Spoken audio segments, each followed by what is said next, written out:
Across the northern lights, the plane descended over snowy peaks, and Sophie Leclerc, her camera already in hand, pressed it against the window. She had dreamed of this trip for years, the chance to capture the aurora borealis, that elusive dance of light across Norway's winter sky. Sophie was a Canadian photographer from Montreal, known for chasing storms, sunsets, and starlight. But no image had haunted her quite like the aurora. 4 weeks she had saved, planned, and studied maps of the Arctic Circle. Now, with her boots heavy on Tromsø's snowy streets, she was finally here. Her first night, however, was a failure. The sky was thick with clouds, the lights hidden. Disappointed, but determined, Sophie asked locals for advice. At a cafe, an old woman smiled knowingly. "If you want to chase the lights," the woman said, "find Eirik Nilsson.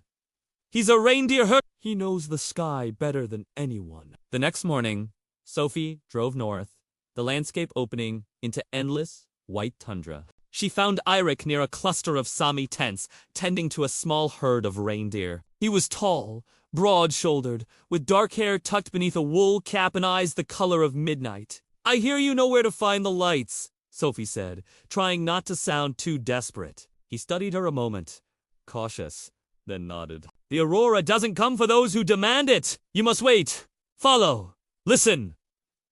But yes, I can guide you."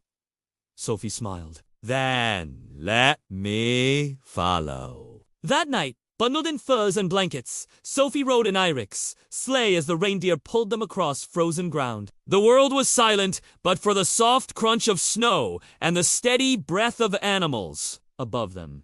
The stars glittered. And then it happened. A green ribbon unfurled across the sky, twisting, shimmering, like a curtain of light caught in invisible hands. Sophie gasped, tears springing to her eyes as she lifted her camera. But for a long moment, she didn't press the shutter.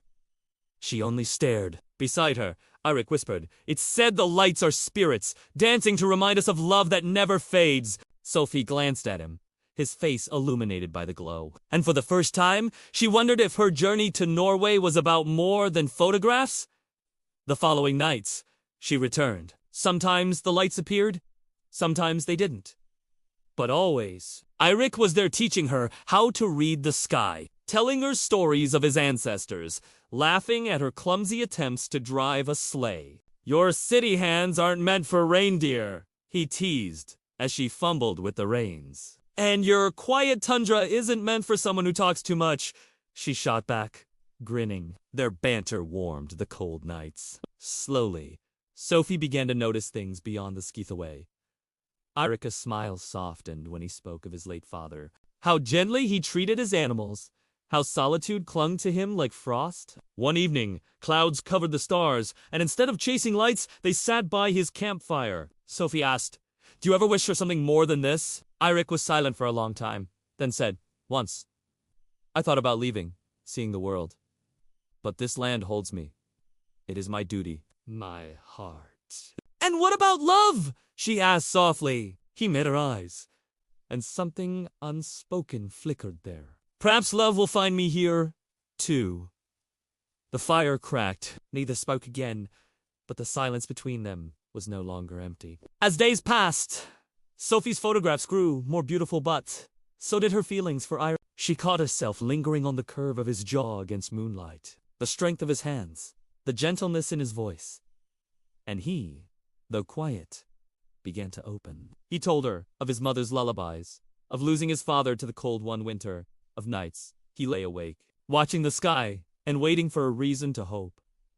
Sophie became that reason. Yet their time was short. Her flight back to Canada loomed, and the thought of leaving gnawed at her. On her last night, Eirik took her farther than ever before, across frozen lakes and through valleys where snow glittered like diamonds. "There," he said, pointing. The aurora exploded above them, green, violet, gold dancing, as if the heavens themselves were alive. Sophie's breath caught. She raised her camera, but her hands trembled. Eirik placed his hand gently over hers. "Sometimes," he murmured, "you don't capture it, you live it." She lowered the camera. Together, they stood, wrapped in silence, as the lights swirled above them. Finally, Eirik turned to her. Sophie, you came here to chase the sky, but I think you've also found my heart. Her throat tightened. And I think I've lost mine to you. Snow fell softly around them as he pulled her close. Their lips met beneath the northern lights, and the sky itself seemed to celebrate wild, brilliant, eternal. The next morning, Sophie didn't board her flight. Instead, she called her editor and said, the story isn't finished yet. For love had rewritten her journey. And in the quiet tundra of Norway, beneath skies alive with color, Sophie and Eirik began their own dance chasing not just auroras, but a forever found across the northern lights.